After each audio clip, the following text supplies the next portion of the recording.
u ďalšieho videa zo Skibidi 24. Máme tu dneska tajného hostia, ktorý nechcel zverejniť svoj tvár, ale bude tu mať aspoň svoj hlas. No tak...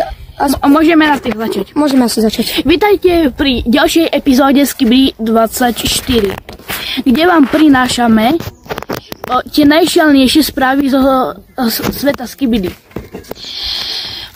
Dnes máme pre vás obrovskú záhadu, bizárny rekord a nečakanú modnú katastrofu. Začneme hneď prvou správou. Reportér v teréne. Záhada na hlavnej ulici. Dnes ráno sa na hlavnej ulici objavil tancujúci TV-man, ktorý odmietal prestať tancovať. Nikto nevie, prečo sa zasekol v móde neustále pohybu, ale vieme, že spôsobil dopravný kolaps.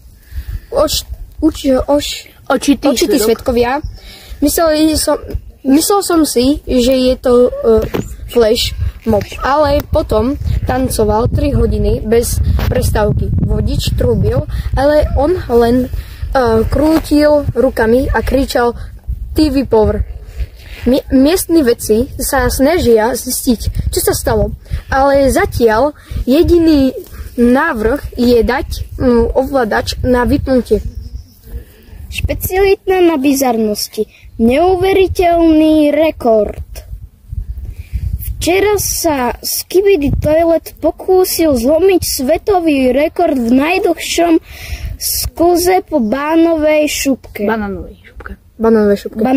šupke. Trasa od hlavnej ulice až po mestský park, celých 300 metrov. Výsledok: po 275 metrov narazil do pouličnej lampy. Rekord nepadol, ale sme si istí, že to bola epická jazda. Nikdy som nevidel niekoho tak elegantne preletieť cez námestie a skončiť v kačacom jazierku. Módna katastrofa roka. Dnes na módnej prehliadke došlo k nečakanému incidentu. Jeden z modelov bol Skibidi Toilet, oblečený v obleku zo zrkadiel. Čo sa stalo? Keď sa dostal na mólo, svetla sa odrazili tak silno, že oslepili divákov a spôsobili menší chaos. Ľudia si mysleli, že prišlo UFO.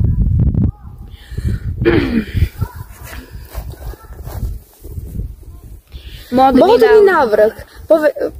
návrhár povedal: Chcel som priniesť niečo nové, ale asi to bude až príliš futuristické. Záver.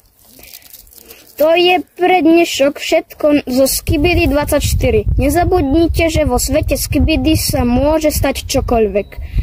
Od rekordných banánových šmykov až po oslepujúcu módu. Dovidenia na budúce Skibidi dopredu. Takže sledujte nás na Instagrame a na YouTube. Tak čaute, dajte nám odber a like. Odber a like alebo srdiečko. No alebo tak dajte like na ďalšie video.